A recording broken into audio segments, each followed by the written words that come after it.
The Dodgers have a massive problem on their hands, man. And if you don't agree and you think the Dodgers don't have a massive problem on their hands, I don't care where they are in the standings. But if you are still one of those guys or girls out there that do not think the Dodgers have a major problem on their hand, what's going on? You're a denier, man. You're denying what's going on. I've been saying this for the last month about the Dodgers, and you know what I'm talking about? I'm talking about starting pitching, and for a month I've been saying we need to take notice at the velocity drop of none other than Roki Sasaki, right? The guy supposedly has had a fastball at 100 miles an hour, which the Dodgers have never seen a fastball at 100 miles an hour for him because he's not produced that. He has been at 94.5 at best. And I was saying this a month ago. Should we start noticing that it is 6 miles an hour or 5 miles an hour or less? Should we start noticing this? Right? And people called me out and said I'm just worrying for nothing, and I'm Chicken Little, and I was called Drama Queen. I was called so many different names because I brought this up. And Brad Stradamus was right again. How am I always right? Can you answer me that, somebody? Okay, maybe I'm not always right, but I definitely was saying this a month ago on Roki, and it's just not good, man. It's not a good look for what is going on. All right. Los Angeles rookie Roki Sasaki landed on the injured list Tuesday because of right shoulder impingement. I do not know what that means. An injury similar to the one he had in Japan last year. Oh, reoccurring? Hmm? Okay. He told the team his arm was sore after his last start, in which he pitched on 5 days rest for the first time in the majors. Sasaki threw for 4 innings and gave up 5 runs on 61 pitches Friday at Arizona. Okay. Now, you heard me on the live show with Mike Nelson. You've heard my videos. I was saying the same thing. I was saying the exact same thing. He's had less rest. And both of them, Yamamoto and Roki, both had trouble with the 1 day less of rest. 5 days, not 6 days. And that caused a big hiccup. And look, he's on the IL. Are the two combined? Are the two, do they mean anything? See, that's the whole thing about it. Like when you're talking about it and you're falling on deaf ears and people aren't listening, and then this happens. All right. So here's what Mr. Dave Roberts has said.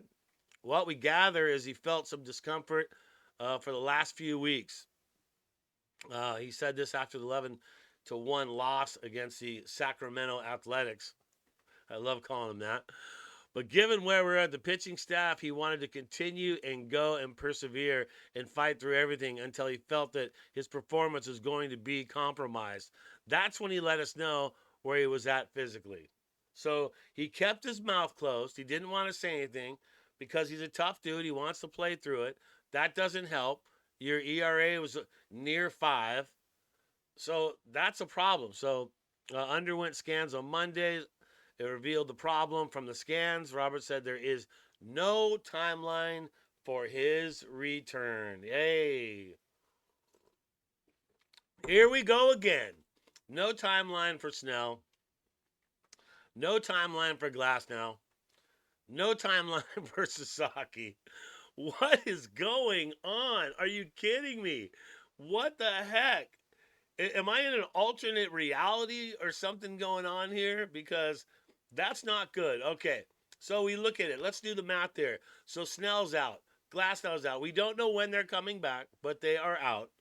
You got May, who's got a 4.08 ERA. You got Knack, who got lit the heck up. He did have some bright notes last night, but he did get lit the heck up. So he's now in the 5s with his ERA. You had Sasaki was already in the high 4s. I mean, we got one pitcher right now, Yamamoto. And that is our only guy we got right now.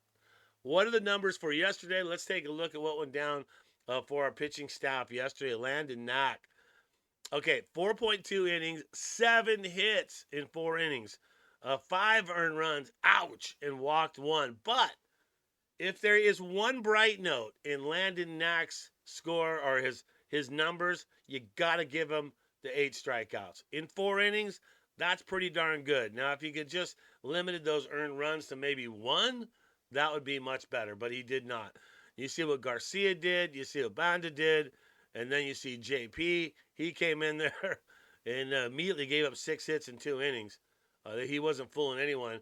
So it was garbage time after that, and so Miggy Rowe has to come in and he has to pitch 1 inning. Gave up 2 hits, 2 earned runs. I think his ERA is down to 20 right now for Miggy Rowe, but that is what went down yesterday, and not good. Not a good look for the Dodgers. And once again, I hate to harp on it, but think about it. We don't have pitching, and so if you even thought you would go back to a 6-day rest for the pitchers, you're not going to get that now. And we'll get to the Kershaw story. Kershaw coming back for the Dodgers, but with just the recent news, I thought I would share a Pete Rose story from Dodger Stadium because I actually knew Pete Rose, and he's been taken off the banned for life list, him and the shoeless Joe Jackson. So good news there. I think Pete at some point will hopefully make the Hall of Fame. But quick Pete Rose story for you. All right, when I was DJing for the Dodgers back in the day, Cincinnati was in town. Pete Rose was at the game, sitting behind home plate, and kind of where I sat at Dodger Stadium when I would DJ is right above the home plate area, so you could look right down on there.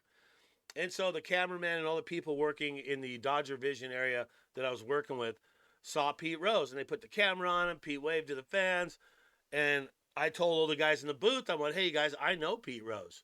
And they looked at me like, "Brad, you don't know Pete Rose." I go, no, totally. I know Pete Rose. Trust me on this. They go, "Well, prove it." And I didn't know what to do, but I had Pete Rose's phone number in my phone because I'd interviewed him on my radio show a couple times in the late 90s. So I'd already had his phone number, and it was on my cell phone. I go, "Okay, I'll tell you what, guys. How about if I call Pete Rose right now on his phone? You guys can put the camera on him and see if he answers his phone. If he doesn't, he's avoiding my call, which I wouldn't, a lot of people probably avoid my call. But so they're like, "Okay, bet. And so that's how it went down. All right. So I grabbed the phone. Everybody's watching me. I dialed or hit the speed dial on the phone for Pete Rose's number. And sure enough, he's down there behind home plate. Pete Rose picks up his phone, answers it, and I'm talking to him. I'm like, "Hey, Pete, how's it going? Brad J up here, DJing." He was a big rockabilly fan, so he was always wanting to hear rockabilly music. So he told me to play a couple songs, but he was really nice to me. And I proved those guys wrong right there. Everyone doubted that I knew Pete Rose and had his phone number on my phone and was able to call him at the game. So I'll never forget that. Good story there.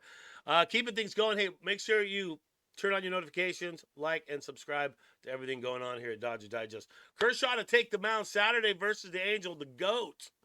Man, we need Kershaw, don't we? Do we need Kershaw right now? I think we need Kershaw more than anything, right? Dodgers get routed by the A's, but the silver lining here is Kershaw will be back, and he will start on Saturday for the Dodgers. And looking forward to that. Boy, do we need him. But still, I think the Dodgers need more than just Kershaw coming back. That's for sure. Well, he's had his rehab. He's done his part. He'll make his season debut Saturday against the Angels. That's what Robert said. He tossed 5 minor league rehab starts, which I thought was a little much for a dude of his age. Like, hey, don't waste those innings, man. We could use them. Kershaw tossed 5 minor league innings rehab start, reaching 6 innings once during a game on May 6th. So he went 6 innings. It's hard for us to get that out of starters right now. All right, when it gets the Arizona complex, he's been there in Arizona. When Kershaw debuts, it'll be his 18th season with the Dodgers, tying Bill Russell and Zach Wheat for the franchise record for seasons played with the team. And so Kershaw's going to try to come back another year. With that, he's got to take the record, right? He's got to go to his 19th season. So he is going to be back. Looking forward to seeing him back. And right now, I just don't think you need him any more than you need him right now, right? And there's a couple of hated comments yesterday when I was talking about Kershaw coming back. Somebody telling me Kershaw is trash. He's the GOAT. So, and when you don't have a choice, beggars can't be choosers at this point, and we don't have a lot of pitching. So we're really hoping that Kershaw can actually give us 5, solid innings on his outings. That's what we're all hoping for. So Yamamoto takes the mound tonight against Hoagland. Yamamoto 1.80 on his ERA. He's got 53 strikeouts, so hopefully he gets some more Ks and we get back on track and get the win. Hoagland's a 2.38 ERA with 10 Ks, so we'll look for Yamamoto to right the ship, get the win, and to tie up this series up for the Dodgers against the Sacramento Athletics. All right, that's going to do it. Dodgers Digest, Brad J. Thanks for tuning in always as you go through your most awesome day. Just think Dodger Blue, and let's go Dodgers.